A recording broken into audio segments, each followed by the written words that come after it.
Yung mga dilawang senador, si Grace po, si Pia Cayetano. Talaga niya, Mr. Maravillas, naging dilawan na si Superate. Na-invite. Na-invite ng mga dilawan, mga kababayan. Sumama rin. O ngayon,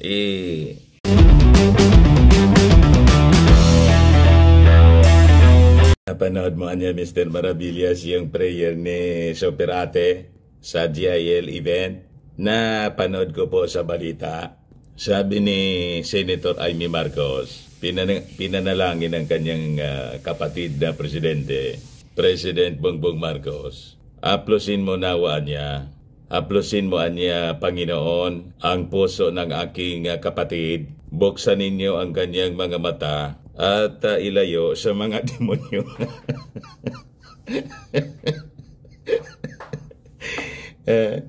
Ilayo na mga kababayan sa mga demonyong nakapaligid sa palasyo. Galing pa akong palasyo, mga kababayan, kasama ko si Mrs. Wala pa man magpakitang mga demonyong nakapaligid sa palasyo. Siguro pagdating namin ni Mrs., nagtago muna. Ayan po, mga kababayan, yung event ng GIL, Jesus is Lord Church, yung grupo po ni Villanueva.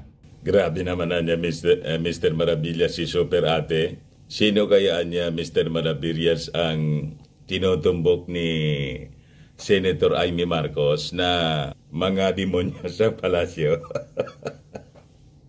Iwan ko po.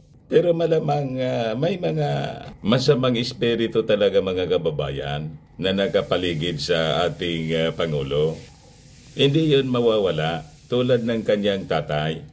Ang akala nila, kakampi nila lahat yung mga nasa loob ng palasyo. Yun pala, napapaligiran na ng mga traidor. O di ba doon sa pelikulang Made in Malacanang, hindi na maintindihan ni Senator Amy Marcos. Of course, hindi pa siya senador noon. Mrs. Manotok pa lang siya noon, mga kababayan. Maliliit pa yung mga anak. Sabi doon sa drama ni Amy, hindi na niya natin malaman kung sino yung mga kalaban at kakampi natin.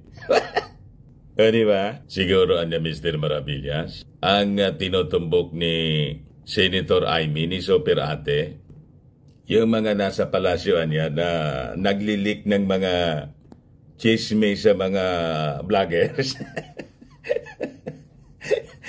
Yung mga bumaliktad na vloggers, mga kababayan, sila yung naglilik ng mga balita po, ng mga chismis, ng mga intriga po sa first couple. Di ba? But before ko, mga kababayan, ibigay sa inyo yung full story ng prayer ni Senator Amy, click subscribe muna dito sa ating YouTube channel and hit the notification bell para lagi po kayong updated sa mga kaganapan dito sa ating bansa. Like and share na rin po ninyo ng ating video. At huwag na rin po ninyo, mga kababayan, na skip yung ating mga commercial ads para tuloy-tuloy lang ang pag-unlad ng Bagong Pilipinas. Nakabagong Pilipinas t-shirt na po ako. Bagong Pilipinas. Di ba? Sa mga naghanap po ng malinis and spacious fitness gym, punta lang po kayo sa aming Colossal Fitness Gym. We also offer Grab Car Rental with our brand new 2023 model ng Toyota Innova. Also accept booking for those who are planning to travel via PAL, Cebu Pacific and other airline companies, local and international. And bills payment for Meralco Bills, PLDT, etc. Pwede na po kayo magpabook dito sa amin. Kahit saan ninyo gusto mag-travel, online booking po.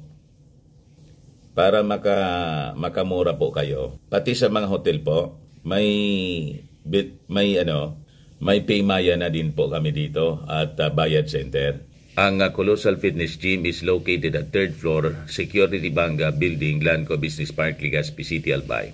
For inquiries, look for Jelon Maravillas. Contact number 0966-8020949. Yan po yung aming Innova. Yan po mga bagong gym equipment namin. May treadmill na rin po kami. Ayos po mga kababayan. Ayos na ayosan niya Mr. Maravillas. Ito po yung balita mga kababayan sa Manila Bulletin. Ilayo sa mga demonyong nakapaligid sa palasyo. I may praise for Brother PBBM at GIL event. Senator Amy Marcos prayed for the enlightenment of her brother during the Jesus is Lord Worldwide Prayer and Vision Casting 2024 in Norsagaray, Bulacan on Saturday. Kahapon lang po, January 27. Nag-viral po yung prayer ni Senator Amy Marcos. O yan po siya mga kababayan. Pinictura ni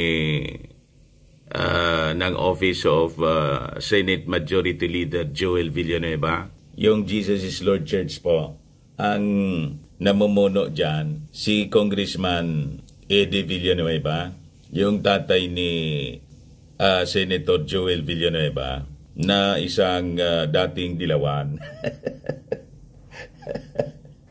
Di ba? Kasama doon sa event mga kababayan yung mga dilawang senador, si Grace po, si Pia Cayetano. Talaga niya, Mr. Maravillas, naging dilawan na si Superate. Na-invite ng mga dilawan mga kababayan, sumama rin. O ngayon, ibigay ko sa inyo yung full text ng prayer ni Senator Amy.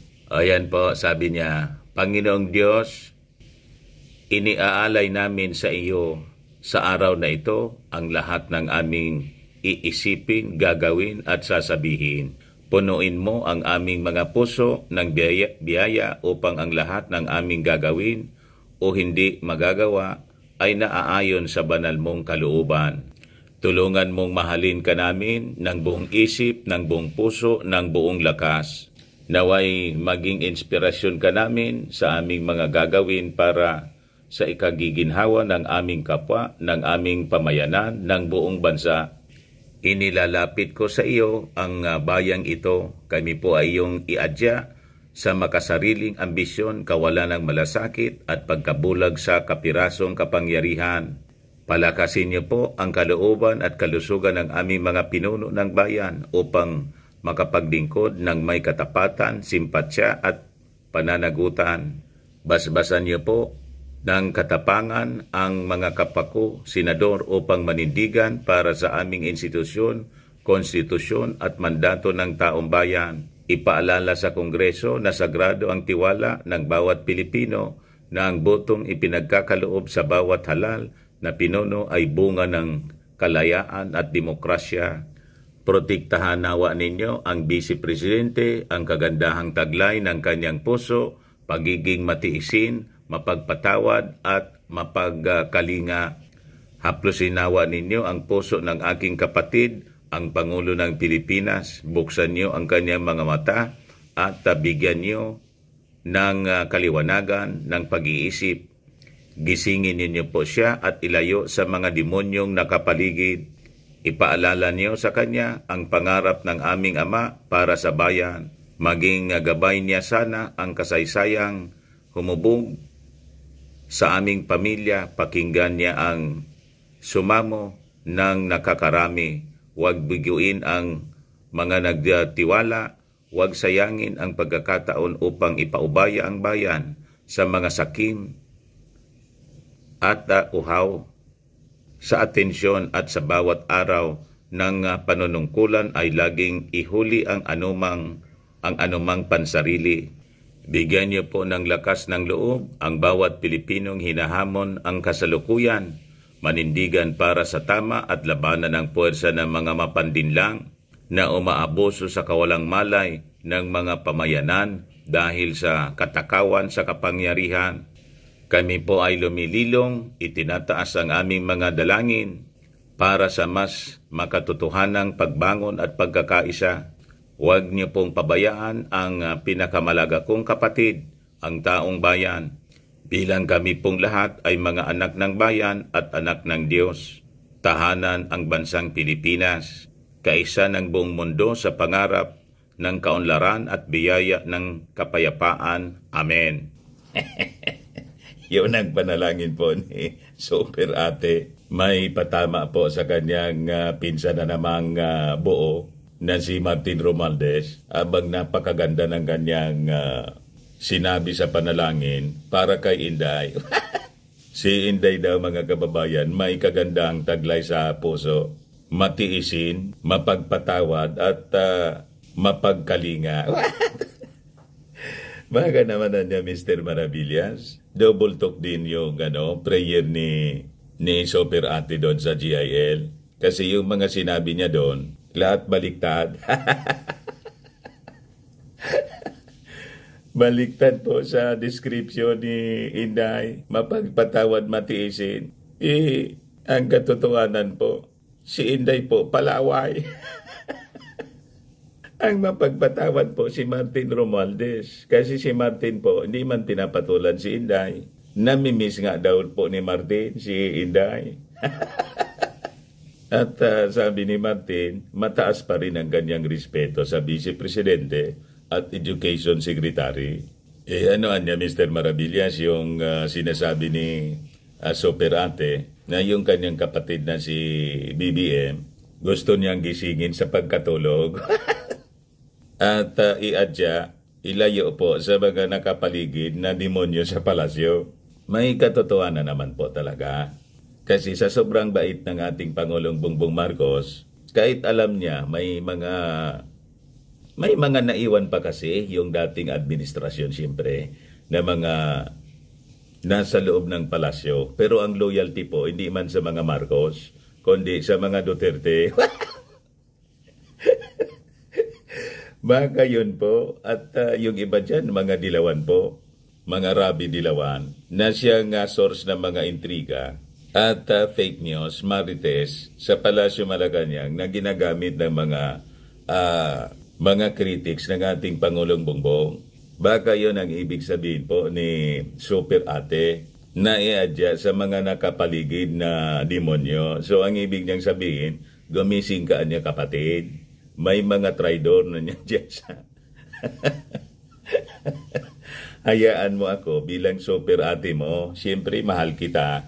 Yung mga nakapaligid sa iyong demonyo ay kitang-kita ko. Kasi naman niya, Mr. Maravillas, yung iba mga kaibigan pa niya. Kaibigan ni Super Ate. Kaya nga po, mga kababayan, sabi ko sa inyo, pabayaan natin si Super Ate. Kasi ang tingin ko sa kanya, may special mission siya because of the experience nila sa kanilang sa administrasyon ng kanyang tatay. Parang tama ka, Mr. Maravillas, na si Super Ate, Trojan horse, yung sinasabi mong keep your friends close and your enemies even closer. Kaya yung mga enemies, nakadikit po si Super Ate doon para alam niya kung ano yung galawan. Nagets na po ninyo kung ano ang ibig sabihin ng mga prayers niya, no? Ni Super Ate, para niya, Mr. Maravillas, tama yung mga analysis mo. Malamang ako po yung tama. The intention ni Super Ate is to protect the President, yung kanyang kapatid. Ayan man lang po, mga kababayan. Pero yung mga Marcos loyalist ngayon, yung iba po, disganado na kay Super Ate. Sumasaydan niya siya sa hindi man Marcos. Hindi Marcos Romualdez. Inaawa yung pinsan niya na si Martin Romualdez dahil sa chacha. Anyway, pagmasdan na lang po natin. Bantayan natin kung ano yung mga kaganapan sa mga susunod na araw. Basta tuloy-tuloy lang tayo sa pag-support po sa Bagong Pilipinas. Launching po ngayon sa Quirino Grandstand. Ako po si Dante Maravillas. Bye-bye. God bless.